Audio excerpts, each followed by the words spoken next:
స్నేహితుడా సినిమా షూటింగ్కి వెళ్తే అప్పుడు డైరెక్షన్ డిపార్ట్మెంట్లో ఎవరో వచ్చేసి హలో అండి ఏంటండి గుడ్ మార్నింగ్ చెప్పలేదు, గుడ్ మార్నింగ్ చెప్తే పట్టించుకోలేదు అంటే సత్యమే కదా, బెల్లంకొండ సత్యం. అవును మ్యాన్, హీస్ అమేజింగ్. సి ఎప్పుడు మంచోళ్ళనే అనాలి, తప్పు. Is a very amazing person. ఇప్పటికీ చెప్పు, నాతో ఇప్పటికే మా ఇద్దరి మధ్య జరుగుతూ ఉంటుంది, మాట్లాడుకుంటా. Very nice person. అసలు 15 days షెడ్యూల్ వేసుకుంటే 13 daysలో ఫినిష్ చేసింది మేము. ఆయన చాలా ప్రౌడ్గా చెప్పాడు మీడియాకి. మా హీరోయిన్ ఇద్దరు ఎంత సూపర్ ఫాస్ట్ అంటే నా 15 days షెడ్యూల్ని 13 daysలో ఫినిష్ చేశారు. అక్కడ షూట్ లొకేషన్లో అన్నారనమాట, మీరు కూడా హీరో గారి లాగా మీరు ఒక స్పెషల్ కార్ వేసుకొని వస్తే అయ్యో హీరోయిన్ కార్ వచ్చిందని గుర్తుపట్టి గుడ్ మార్నింగ్ చెప్తాము, మీరు కంపెనీ కార్లో వస్తే ఎలా చెప్తాము అంటే ఇక్కడ ప్రతిదీ సమస్యే.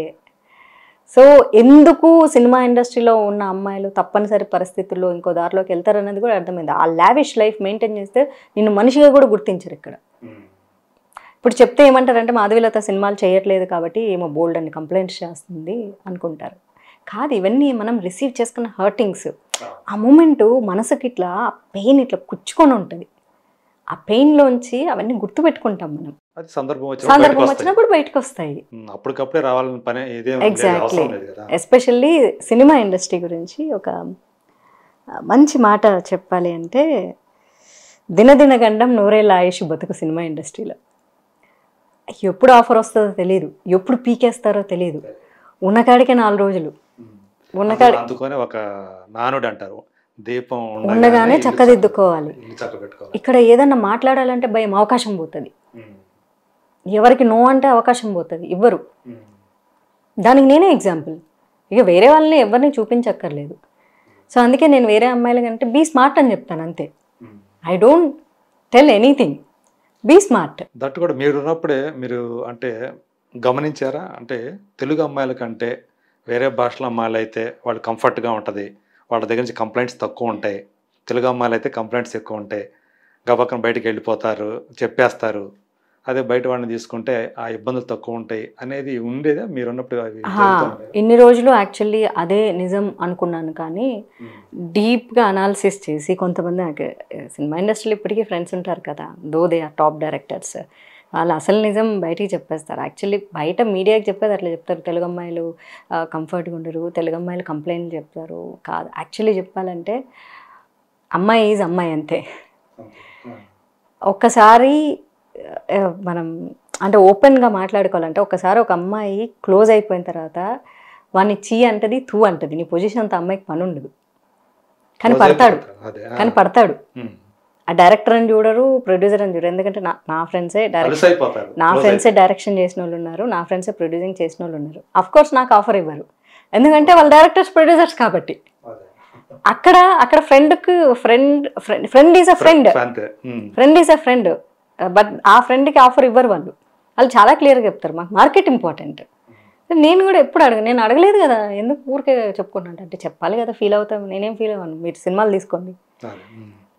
ఆ క్లోజ్గా ఉన్న పాపానికి ఆ డైరెక్టర్లకు ముప్పు తిప్పలు పెట్టి అమ్మ నా బూతులు తిట్టిన హీరోయిన్స్ ఇంత చెప్పుకుంటారు కదా, పాపం బాధపడతారు కదా కూర్చొని. ఎంత మాట తెలుసానన్నా పొరనా కొడుక ఏమేవో అసలు ఇక మామూలుగా ఉండవు.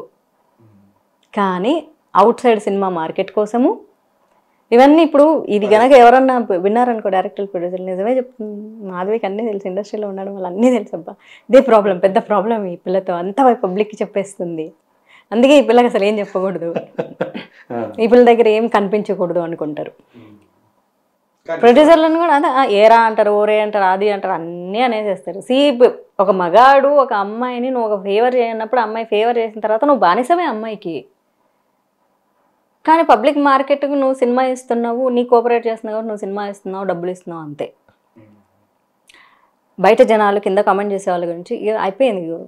తెల్లంటికలు కూడా వస్తున్నాయి ఈ మధ్య అన్ని చూసి కామెంట్లు. మీరు బాధపడేవాళ్ళ ఇవి చూసేటప్పుడు? ఏమని? హీరోయిన్గా చేశారు, ఒక 4-5 సినిమాలు చేశారు, తర్వాత మీరు అనుకున్న ఆఫర్లు రావట్లేదు, కరెక్ట్, ఎందుకో తెలుసు మీకు. అవును. ఏంటిది మనం అనుకున్నది ఏంటి, ఇక్కడ కనిపిస్తున్నది ఏంటి, ఈ మార్గంలో వెళ్తే మంచిగానే ఉంటుందని చెప్పేసి అనుకున్నాం కదా, వచ్చాం కదా, కానీ అలా లేదే ఏంటి ఈ ఫీల్డ్ అని ఒక రకమైన దాంట్లోకి అంటే ఒక డిసప్పాయింట్మెంట్లోకి వెళ్ళటం కానీ అట్లా జరిగింది అప్పుడు. నేను థింక్ చేస్తాను, నేను చాలా ఏ పెద్ద హీరో సినిమాల్లో కూడా మీరు నటించలేకపోయారు, అవును ఆఫర్లు రాలేదు మీకు, అవును ఇది దీనివల్లేనా? అంటే కోఆపరేటివ్ కాదు మాధవి అనే దానివల్లే రాలేదా? రెండు, ఒకటి కోఆపరేటివ్ కాదు, రెండు ఏమన్నా సరే నోరు మూసుకొని ఉండాలి. అంటే ఆడపిల్ల నోరెత్తకూడదు కదా, ఏమన్నా నోరు మూసుకొని ఉండాలి. వాళ్ళు పిచ్చ జోకులు వేస్తే మనం నవ్వాలి, హే ఇట్స్ ఓకే అని కొంచెం ఆర్టిఫిషియల్ ఎక్స్ప్రెషన్స్ ఇవ్వాలి. బికాస్ నాకు తెలుసు, ఇప్పుడు నేను ఇండస్ట్రీలో ఉన్నప్పుడు నా కోస్టార్స్ వేరే అమ్మాయిలు ఉంటారు కదా, ఆ అమ్మాయిలు ఎలా బిహేవ్ చేస్తారో నాకు తెలుసు కదా. ఒక పార్టీకి వెళ్ళినప్పుడు, ఫంక్షన్కి వెళ్ళినప్పుడు, though they are my friends, వాళ్ళ ఆపర్చునిటీలు వాళ్ళకి ఇంపార్టెంట్, వాళ్ళ కెరీర్ వాళ్ళకి ఇంపార్టెంట్. అక్కడ నా ఫ్రెండ్షిప్కి ఏం ఫరక్ పడదు, బికాజ్ ఐఎమ్ నాట్ జడ్జిమెంటల్. నువ్వు ఎందుకు అలా బిహేవ్ చేస్తున్నాను, నాది అమ్మాయి లైఫ్, అమ్మాయి లైఫ్ అమ్మాయి నేచర్ అంతే. అది పర్సనల్ లైఫ్, నా ఫ్రెండ్షిప్ నా ఫ్రెండ్షిప్పే. ఎట్లా బిహేవ్ చేస్తారో నాకు తెలుసు. అయిన దానికి కాని దానికి ఓవర్ ఎగ్జైట్ అవ్వాలి, ఓవర్ ఎగ్జైట్మెంట్. నేను సినిమా తెర మీద చాలా అందమైన పాత్రలు చేసి, చాలా టిపికల్ ట్రెడిషనల్ పాత్రలకి వీళ్ళే కరెక్ట్ అన్నోళ్ళు నేను పర్సనల్గా కలిసినప్పుడు, నేను నా పాటికి నేను ఇంట్రోవర్ట్ టైప్ ఇట్లా కూర్చుంటాను, నేనేం మాట్లాడలేను, అవసరమైన సందర్భానుచితంగా మాట్లాడతాను. కెమెరా ముందు ఎన్ని మాట్లాడినా అక్కడ మాట్లాడలేను నేను, ఎందుకంటే అక్కడ మాట్లాడడానికి పెద్ద పొలిటికల్ ఇష్యూ కాదు, డిబేట్ కాదు కదా, it's group of friends meeting. అవసరమైన చోట మన కన్వర్జేషన్ ఉంటుంది. ఆ హీరోయిన్ పాత్రలు చేసే వాళ్ళని నేను రియల్ లైఫ్లో చూసినప్పుడు ఆహా అందుక వీళ్ళకి ఆఫర్లు వస్తున్నాయి అని. అంటే టూ మచ్ ఆఫ్ యాక్టివ్, అంటే లైక్ ఇప్పుడు మన కెమెరా ముందు వచ్చి మామూలుగా లైక్ నార్త్ ఇండియన్ గర్ల్స్ ఎట్లా బబ్లీ బబ్లీ బబ్లీ బబ్లీ చేస్తారు కదా, సో దట్ బబ్లీనెస్ యాక్ట్ చేయడం. బట్ అది వాళ్ళ రియల్ క్యారెక్టర్ తెలిసిపోతూ ఉంటుంది మనకు, అది వాళ్ళ రియల్ క్యారెక్టర్ కాదు. రియల్ క్యారెక్టర్ చాలా చాలా నార్మల్. సో వాళ్ళు బయట కూడా నటిస్తున్నారు అనమాట. అక్కడ ఆ గ్రూప్ ఆఫ్ పీపుల్ ఉన్నప్పుడు నటించాలి, అప్పుడే కదా wow she's too active, wow she's so bubbly అని అని she social, yes socializing person అని ఆపర్చునిటీస్ ఇస్తారు. మళ్ళీ మేము వేరే మూవీకి వర్క్ చేసేటప్పుడు, వేరే చోట ఉన్నప్పుడు, మళ్ళీ హోటల్ రూమ్కి వచ్చినప్పుడు దిల్ బి వెరీ నార్మల్ అమ్మాయిలు. మేము నార్మల్గానే మాట్లాడుకుంటాం, ఎక్స్ట్రీమ్ ఎక్స్ప్రెషన్స్, క్యూట్ థింగ్స్ ఏమీ ఉండవు. సీరియస్ డిస్కషన్సే చేసుకుంటాం. నా ఎక్స్ప్రెషన్ అట్లా ఉంటుంది, అమ్మాయి ఎక్స్ప్రెషన్ కూడా అలానే ఉంటుంది. బాడీ లాంగ్వేజ్ ఇప్పుడు ఇలా కూర్చున్నా ఎవరు, నేను లిటరల్లీ ఒక షూట్లో చూసానండి, భలే ఉంటుంది నాతో మాట్లాడేటప్పుడు. యా మ్యాడీ టెల్ రే వాటరే అంటుంది. అక్కడ డైరెక్టర్ ఇట్లా డోర్ కొట్టండి, yeah please come in, okay yeah like okay, ఇలా కూడా చేయాలా అంటే అది తప్పు అని నేను అనను. ఎందుకంటే ఎవరి దగ్గర ఏ బాడీ లాంగ్వేజ్ మెయింటైన్ చేయాలో వాళ్ళ దగ్గర ఆ బాడీ లాంగ్వేజ్ మెయింటైన్ చేయాలన్నది బతకాలంటే అక్కడ. ఎగ్జాక్ట్లీ. వాళ్ళు వెళ్ళిపోగానే క్లోజ్ ద డోర్ అని చెప్పేసి మళ్ళీ వచ్చాను, యా మ్యాడీ టెల్ రే ఓకే క్షణాల్లో మారిపోతుంది. లైక్ బా నాకు అంటే వాళ్ళని చూసి నాకేం నేను బికాజ్ ఐఎమ్ నాట్ జడ్జిమెంటల్, బాబు వీళ్ళకి భలే వచ్చబ్బా బ్రతకడం నాకు రాదు అట్లే అనుకునేదాన్ని. ఇలానే ఉండాలి కదా సినిమా ఇండస్ట్రీలో సర్వైవ్ అవ్వాలంటే, సో తప్పులేదు, కానీ నాకు చేత కాలేదంటే. ఎప్పుడైనా అది ఏ విషయంలో అయినా సరే రిగ్రెట్ అయ్యారా ఇలా ఉండటం వల్ల? డెఫినెట్గా అవుతాము, కాకపోతే ఆ రిగ్రెట్స్ నేను ఎక్కువ కాలం గుర్తుపెట్టుకోను. అనిపిస్తుంది మనం కూర్చొని ఒంటరిగా ఆలోచిస్తున్నప్పుడు, అరే ఆ సినిమా చేసింటే బాగుండు. ఇప్పుడు కూడా ఫీల్ అవుతాను. మంచి అప్పట్లో 20 లక్షలు ఒక సినిమాకి ఇస్తా అన్నారు, అదేంటంటే హీరోని లాంచ్ చేస్తున్నారు, ఒక ప్రొడ్యూసరు వాళ్ళ కొడుకుని లాంచ్ చేస్తూ సినిమా చేయబోతున్నాడు. అమ్మాయి పాత్ర చాలా బాగుంటుంది, కానీ సినిమా స్టోరీ పెద్ద గొప్పగా లేదు. హీరోయిన్ పాత్ర చాలా బాగుంటుంది, మంచి ట్రెడిషనల్ టిపికల్ తెలుగు అమ్మాయి టైప్.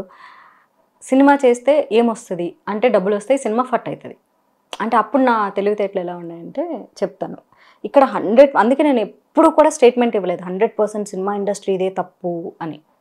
10% గుడ్ పీపుల్ ఉన్నారని నేను నమ్మాను కాబట్టి 16 సినిమాలు చేశాను. అందులో నేను వదిలేసిన సినిమాలు కూడా ఉన్నాయి. మన చేతిలో 4 సినిమాలు ఉంటే తర్వాత లేటుగా తెలుసుకొని రియలైజ్ అయింది. ఎందుకంటే నాకు గైడెన్స్ లేదు కదా, నేను ఒక్కదాన్నే వచ్చాను. మేనేజర్స్ ఎవరిని అడిగినా అందరి చేతిలో 7-8 మంది హీరోయిన్స్ ఉండేవాళ్ళు, బిజీ ఉన్నారు. ఆ సందర్భంలో చాలా లేట్గా రియలైజ్ అయినా కానీ అది నాకు ఉపయోగపడకపోయింది. చేతిలో 4 సినిమాలు ఉంటే ఇంకో 4 సినిమాలు వస్తాయట. అరే ఈ అమ్మాయి టూ బిజీ ఉంది, ఈ అమ్మాయినే పెట్టుకుందాం మనం, ఇంకా యు నో అబౌట్ ఇండస్ట్రీ, ఈ అమ్మాయి టూ బిజీ ఉంది కాబట్టి ఈ అమ్మాయినే పెట్టుకుందాం. అంటే అక్కడ మీ మేనేజర్ల యొక్క పాత్ర కూడా ఉంటుంది అక్కడ. ఎగ్జాక్ట్లీ. అండ్ ఆ 4 సినిమాల్లో ఓ 4 సినిమాలు ఫ్లాప్ అయినా ఇంకో 4 సినిమాలు యావరేజ్ బిలో యావరేజ్ ఆడితే మళ్ళీ ఇవి రన్నింగ్లో ఉన్నప్పుడు ఇంకో 4 సినిమాలు వస్తాయి. సో ఒకే సంవత్సరంలో నేను లిటరల్లీ 3 సినిమాలు వదిలేసాను with a very good remuneration along with very good characters. నచ్చవల్లి సినిమా చూసిన తర్వాత ఒక అమ్మాయికి చాలా ఇంపార్టెన్స్ ఉన్న పాత్ర ఇచ్చారు. కాకపోతే స్టోరీలు పెద్ద గొప్పగా లేవు, వినంగానే మనకు అర్థమైపోతుంది ఈ సినిమా ఫట్టు. ఇంటికి వచ్చి ఆలోచించాము, అమ్మ ఈ సినిమా చేస్తే డబ్బులు వస్తాయి కానీ సినిమా ఫ్లాప్. నేను ఎలా ఆలోచించా అంటే అతి తెలివి, మన సినిమా ఇండస్ట్రీ మీద నాలెడ్జ్ లేని రోజులు కదా. ఈ సినిమా చేస్తే డబ్బులు మాత్రమే వస్తాయి, సినిమా ఫెయిల్ అవుతుంది, సినిమా ఫెయిల్ అయితే ఫ్లాప్ హీరోయిన్ అంటారు, ఫ్లాప్ హీరోయిన్ అయితే మనకు సినిమాలు రావు కదా, మా ఆపర్చునిటీస్ రావు కదా. ఆ రోజు నాకు తెలియలేదు, నువ్వు ఇప్పుడు 4 సినిమాలు చేసరికి 1 ఇయర్ కాలం గడిచిపోతుంది, 4 సినిమాలు చేస్తున్న అమ్మాయికి ఇంకో 1 ఇయర్ సినిమాలు వచ్చేస్తాయి, ఒక సినిమా హిట్ అయినా చాలు అనే lack of knowledge, innocence. So దానివల్ల కూడా కొన్ని మంచి సినిమాలు, అఫ్ కోర్స్ ఆ సినిమాలు వేరే అమ్మాయిలు చేశారు, సినిమాలు ఫ్లాప్ కూడా అయ్యాయి. కాకపోతే నాకు డబ్బులు వచ్చేవి, నా చేతిలో 4 సినిమాలు ఉండేవి. నేను ఎప్పుడూ ఎదుటోళ్ళ తప్పు అని ఎత్తి చూపించే ముందు నా తప్పు ఏంటో కూడా నేను చెప్పుకుంటాను. సో ఇన్నేళ్ల కాలంలో ఇండస్ట్రీకి సంబంధించిన ఫ్రెండ్స్ అనేవాళ్ళు ఎవరైనా ఉన్నారా మీకు? నా లైఫ్లో నాకు పనికొచ్చి, నా జీవితానికి పనికొచ్చే ఫ్రెండ్స్ సినిమా ఇండస్ట్రీలో లేరు. నా ఫ్రెండ్స్ అందరూ అవుట్ సైడ్ వాళ్ళే. ఎవరు కాలేదు? నాకు కొత్త కొత్త ఫ్రెండ్షిప్లు నేను చేసుకోలేను. అంటే ఇప్పుడు మామూలుగా ఇప్పుడు మీరు గమనిస్తూ ఉంటే హీరో హీరోయిన్లుగా చేసేవాళ్ళు లేకపోతే ఇంకా వేరే వేరే పాత్ర చేసేవాళ్ళు ఫ్రెండ్స్ లాగా అయిపోతున్నారు, పార్టీల్లో కలిసి కనిపిస్తూ ఉంటారు, మేల్ ఫీమేల్ ఆర్టిస్టులు, అవును, ప్రొటాగనిస్టులుగా చేసేవాళ్ళు, అవును, లీడ్ యాక్టర్స్. అవును. సో అప్పుడు అలాంటిది మీరున్నప్పుడు అలాంటిది లేదా? నానితో ఫ్రెండ్షిప్ కలగలేదా? నేను ఫ్రెండ్లీ నేచర్ కాదు, నేను సోషలైజింగ్ పర్సన్ కాదు. బట్ నేను సోషలైజ్ నాకు తెలిసి నాని చాలా సరదా అబ్బాయి, అందరితో ఫ్రెండ్ అయిపోతాడు. ఇప్పుడు మొదటి నుంచి నాకు తెలిసి అప్పటి నుంచి అష్టాచమ్మ దగ్గర నుంచి తెలుసు నాకు. మాధవిలత ఎందుకు ఫ్రెండ్ కాలేదు నానికి? అంటే మీరు కూడా మనకెందుకులే అయిపోయిందిగా, షార్ట్ అయిపోయింది అంటే తను నాతో ఫ్రెండ్లీగా లేడు, సో నేను లేను. ఇట్ ఈస్ మ్యూచువల్ కదా, ఏదైనా మ్యూచువల్ ఉంటేనే వర్కౌట్ అవుతుంది. సో తను ఓన్లీ సినిమా షూటింగ్ వరకు డైలాగ్స్ వరకు మాట్లాడుకొని అంటి ముట్టినట్లు ఉండేవాడు, నేను కూడా అలానే ఉండేదాన్ని. నేను రిఫ్లెక్షన్ మాత్రమే, నేను మాట్లాడితే మాట్లాడతాను, లేకపోతే లేదు. నేనంత పడి అసలు మాట్లాడే సమస్య లేదు. అంటే మీతో పాటే మీలాగే యాంకర్ నుంచి యాక్టర్ అయిన స్వాతి ఉంది, తన ఫస్ట్ ఫిలిం హీరోయిన్. వాడిద్దరు మంచి ఫ్రెండ్స్. అవ్వాలని రూల్ అయితే లేదు, లేదు లేదు రూల్ లేదు. అదంటే సింక్ అవ్వాలి కదా, నేచర్ సింక్ అవ్వాలి అక్కడ. ఆ నేచర్ సింక్ నాకేంటంటే నాకు చాలా రూల్స్ ఉంటాయి.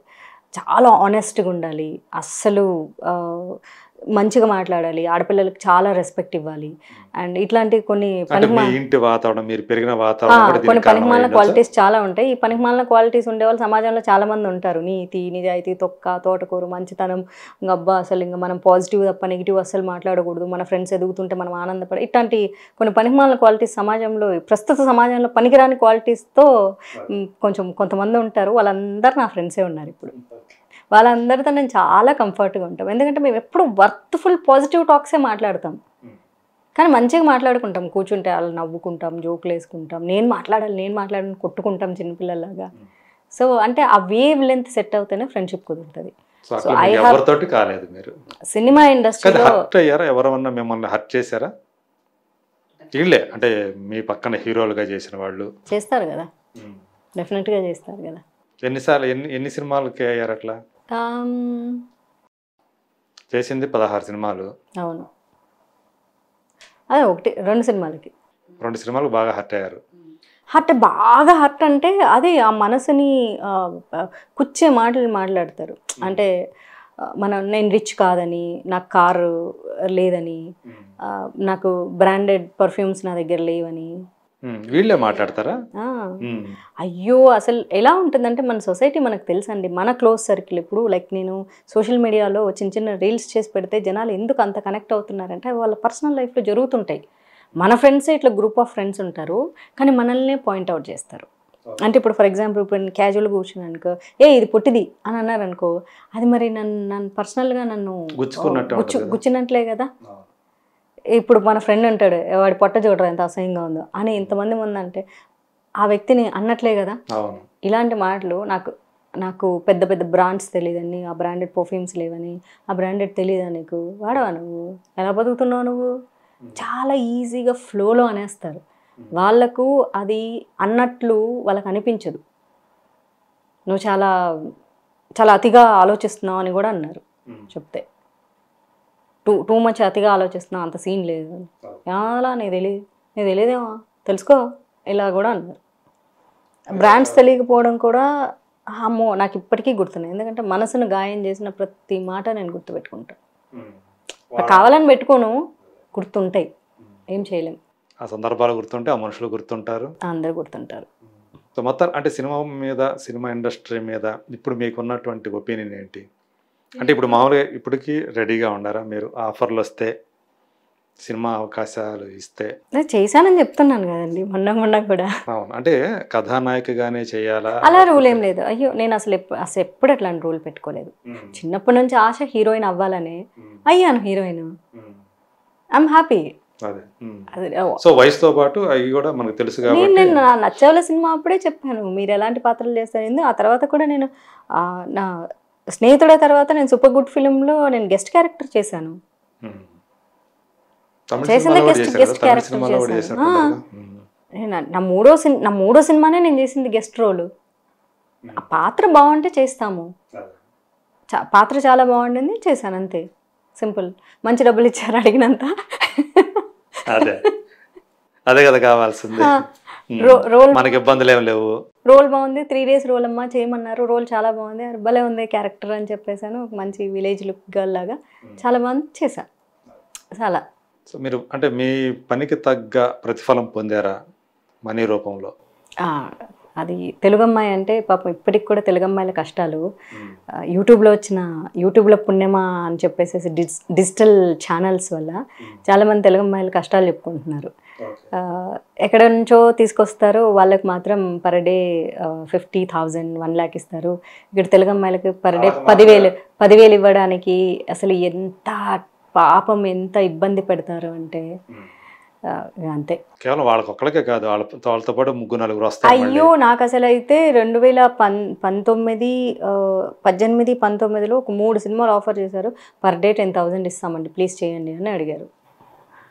థ్యాంక్ యూ సో మచ్ అండి, మీ రోల్ బాగుంది కానీ బట్ ఐఎమ్ నాట్ కంఫర్టబుల్ అని చెప్పేశాను. పనికి తగ్గ ప్రతిఫలం ఆశపడడంలో తప్పేముందండి. ఇక్కడ సమాజ సేవ చేయడానికి కాదు కదా సినిమా ఇండస్ట్రీ ఉండింది. అది తెలుగు అమ్మాయిలకి ఇక్కడ తెలుగు అమ్మాయిల పరిస్థితి ఇప్పటికి కూడా అంతే. బై గాడ్స్ గ్రేస్ ఇప్పుడు కొంతమంది తెలుగు అమ్మాయిలు వస్తున్నారు, దానికి నాకు చాలా సంతోషంగా ఉంది నిజం చెప్పాలంటే. ఇప్పుడు శ్రీలీల వచ్చింది అంటే తను కన్నడలో చేసి వచ్చింది, మేబీ బెంగళూరు. ఆ తెలుగు అంటే అట్లా చెప్పుకోవాలి, అదే కదా. నేను ఇండస్ట్రీకి వచ్చినప్పుడు నాకు కూడా అదే చెప్పారు, అరే మీరు వచ్చిందే కర్ణాటక నుంచి కదా, ఎందుకు ప్రొజెక్ట్ చేసుకుంటున్నావు తెలుగు అమ్మాయి అని. అండ్ మీకు కూడా తెలుసు నచ్చవల సినిమా తర్వాత అందరూ అసలు నేను తెలుగు అమ్మాయి అని అనుకోలేదు. ఇప్పుడు కూడా చాలా మంది అంటారు బయట చూసినప్పుడు, కర్ణాటక కాదు మీరు నార్త్ ఇండియన్ అని అడుగుతారు. అంటే ఇట్లా ట్రెడిషనల్ అటైర్ కాకుండా నేను మామూలుగా మోడర్న్ డ్రెస్లు వేసుకొని తిరుగుతా కదా బయట. సో ఎవరన్నా చూసినప్పుడు మీరు నార్త్ ఇండియన్ అని. మొన్న కూడా హిందీలో మాట్లాడుతున్నారు నాతో. ఎక్కడికో మా పొలిటికల్ మీటింగ్కి వెళ్తే వాళ్ళు హిందీలో మాట్లాడుతున్నారు నాతో. వాళ్ళు ఎందుకంటే స్టేజ్ మీద వాళ్ళు హీరోయిన్ అని చెప్పారు. హే ఇది మన పార్టీ ఈవెంట్రా బాబు, నేను పార్టీ అమ్మాయి అని చెప్పండి అంటే, లేదు జనాలకు కొంచెం ఇంట్రెస్టింగ్గా ఉంటుంది అని చెప్పినంటే, కర్మరా నాయన మీరు. వాళ్ళు వచ్చేసి ఆప్ కైసా ఏ, సో హైదరాబాద్ మీరు ఏదో అంటున్నారు. తెలుగులో మాట్లాడండి, నేను తెలుగు అమ్మాయిని. మీరు తెలుగా, మేము హీరోయిన్ అన్నారు కదా అంటే చూడండి అసలు హీరోయిన్ అన్నారు కాబట్టి ఖచ్చితంగా నార్త్ అయింటారు. అంటే వాళ్ళు చెప్పారు హీరోయిన్ అన్నారు కదా అందుకని మీరు నార్త్ ఇండియన్ అనుకున్నాము అని చూడ్డానికి కూడా మీరు అలానే ఉన్నారు అని. దాన్ని నన్నేం చేయమంటారు. Very unfortunate. తర్వాత మీరు